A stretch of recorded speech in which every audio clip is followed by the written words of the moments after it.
ನಮಸ್ಕಾರ ಸ್ನೇಹಿತರೆ, RK TV ಚಾನೆಲ್ಗೆ ಸ್ವಾಗತ.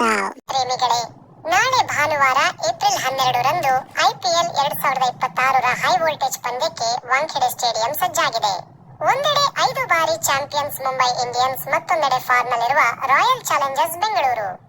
ಮುಂಬೈ ಇಂಡಿಯನ್ಸ್ ಹಾರ್ದಿಕ್ ಪಾಂಡ್ಯ ನೇತೃತ್ವದ ಮುಂಬೈಗೆ ಇದು ಮಿಶ್ರ ಫಲದ ಆರಂಭ. ಮೊದಲ ಪಂದ್ಯದಲ್ಲಿ ಕೆಕೆಆರ್ ವಿರುದ್ಧ ಗೆದ್ದು 13 ವರ್ಷಗಳ ಜಿಂಕ್ಸ್ ಮುರಿದರು. ಆನಂತರ ಡೆಲ್ಲಿ ಮತ್ತು ರಾಜಸ್ಥಾನ್ ವಿರುದ್ಧ ಸೋತು ಕಂಗೆಟ್ಟಿದ್ದಾರೆ. ಕಳೆದ ಪಂದ್ಯದಲ್ಲಿ ಮಳೆಯ ಕಾಟದ ನಡುವೆಯೂ ರಾಜಸ್ಥಾನ್ ವಿರುದ್ಧ 27 ರನ್ಗಳಿಂದ ಸೋತ ಮುಂಬೈಗೆ ಈಗ ಗೆಲುವಿನ ಅನಿವಾರ್ಯತೆ ಇದೆ. ಆರ್ಸಿಬಿ ಇತ್ತ ರಜತ್ ಪಾಟಿದಾರ್ ನಾಯಕತ್ವದ ಆರ್ಸಿಬಿ ಅದ್ಭುತ ಲಯದಲ್ಲಿದೆ. ಹೈದರಾಬಾದ್ ಮತ್ತು ಚೆನ್ನೈ ವಿರುದ್ಧ ಭರ್ಜರಿ ಜಯ ದಾಖಲಿಸಿರುವ ನಮ್ಮ ಬೆಂಗಳೂರು ಹುಡುಗರು ರಾಜಸ್ಥಾನ್ ವಿರುದ್ಧ ಸೋತರೂ ಕೂಡ ಸದ್ಯ ಬ್ಯಾಟಿಂಗ್ ಮತ್ತು ಬೌಲಿಂಗ್ ಎರಡರಲ್ಲೂ ಬಲಿಷ್ಠವಾಗಿ ಕಾಣುತ್ತಿದ್ದಾರೆ. ಇತಿಹಾಸವನ್ನು ನೋಡಿದರೆ ಮುಂಬೈ ಕೈ ಮೇಲಾದಂತೆ ಕಾಣುತ್ತದೆ. ಒಟ್ಟು ಪಂದ್ಯಗಳು 34, ಮುಂಬೈ ಗೆಲುವು 19, ಬೆಂಗಳೂರು ಗೆಲುವು 15. ಆದರೆ ವಾಂಖೆಡೆ ಮೈದಾನ ಸಣ್ಣದು, ಇಲ್ಲಿ ಬೌಂಡರಿಗಳ ಸುರಿಮಳೆಯಾಗುವುದು guarantee.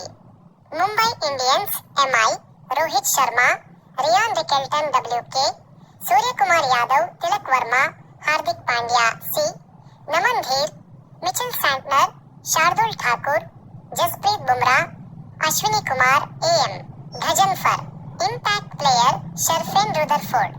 Royal Challengers Bengaluru RCB, Virat Kohli, Phil Salt, Rajat Patidar C, Tim David, Krunal Pandya, Jitesh Sharma WK, Romario Shepherd, Bhuvneshwar Kumar, Mangesh Yadav, Josh Hazlewood, Suyash Sharma. Impact player Devdutt Padikkal. Wankhede pitch ಬ್ಯಾಟಿಂಗ್ಗೆ ಸ್ವರ್ಗ. ಕೆಕೆಆರ್ ವಿರುದ್ಧದ ಪಂದ್ಯದಲ್ಲೇ ಇಲ್ಲಿ 444 ರನ್ ಹರಿದು ಬಂದಿತ್ತು. ನಾಳೆ ವಿರಾಟ್ ಕೊಹ್ಲಿ ಮತ್ತು ಸೂರ್ಯಕುಮಾರ್ ಯಾದವ್ ನಡುವಿನ ಬ್ಯಾಟಿಂಗ್ ಫೈಟ್ ನೋಡಲು ಅಭಿಮಾನಿಗಳು ಕಾತರರಾಗಿದ್ದಾರೆ. ಮುಂಬೈ ತನ್ನ ಲಯಕ್ಕೆ ಮರಳುತ್ತಾ ಅಥವಾ ಬೆಂಗಳೂರು ತನ್ನ ವಿಜಯ ಯಾತ್ರೆ ಮುಂದುವರಿಸುತ್ತಾ? ನಿಮ್ಮ ಪ್ರಕಾರ ನಾಳೆ ಯಾರು ಗೆಲ್ಲುತ್ತಾರೆ? ಕಮೆಂಟ್ ಮಾಡಿ ತಿಳಿಸಿ.